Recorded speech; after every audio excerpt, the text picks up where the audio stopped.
उपमुख्यमंत्री अजित पवार यांचं काल विमान अपघातामध्ये निधन झालं। त्यांच्या जाण्यानं संपूर्ण राज्यावर शोककळा पसरली आहे। पवार कुटुंबियांच्या दुःखात सहभागी होण्यासाठी समस्त येवला तालुका आणि येवला शहरामध्ये स्वयंस्फूर्तीनं कडकडीत बंद पाळला जातोय। कृषी उत्पन्न बाजार समितीमधला कांदा लिलाव सुद्धा दुपारपर्यंत बंद असेल अशी माहिती बाजार समितीने दिली आहे। याचा आढावा घेतला आमचे प्रतिनिधी सुदर्शन खिल्लारे यांनी। पाहूयात।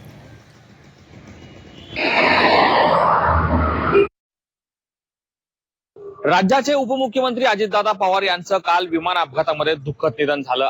मंत्री छगन भुजबळ यांचा मतदारसंघ असलेल्या येवल्यात देखील आज बंद पाळण्यात आलेला आहे। या ठिकाणी काल व्यापारी महासंघाच्या वतीनं बंदचं आवाहन करण्यात आलं होतं। त्याला व्यापाऱ्यांनी उत्स्फूर्त प्रतिसाद देऊन आज येवल्यातील जी मेन रोड आहे, बाजारपेठ संपूर्णतः कडकडीत बंद ठेवण्यात आलेला आहे। निर्जल मनुष्य परिसर आहे आणि या ठिकाणी जोपर्यंत अजितदादांचा अंत्यविधी होत नाही तोपर्यंत आपली दुकाने स्वयंस्फूर्तीनं व्यापारी हे बंद ठेवत आहेत। याला कुठल्याही राजकीय पक्षाने आव्हान केलेलं नाही किंवा कुठल्याही असं एखाद्या व्यक्तीने आव्हान केलं नाही। सर्वसामान्य व्यापाऱ्यांनी स्वतःहून आपली दुकानं बंद ठेवण्याचा निर्णय घेतलेला आहे आणि अजितदादा पवार असतील, त्यांच्या पवार कुटुंबियाच्या दुःखात असेल किंवा राज्याच्या दुःखात सहभागी होण्याचा निर्णय या व्यापाऱ्यांनी घेतलेला आहे। सुदर्शन खिल्लारे, झी मीडिया, येवला, नाशिक।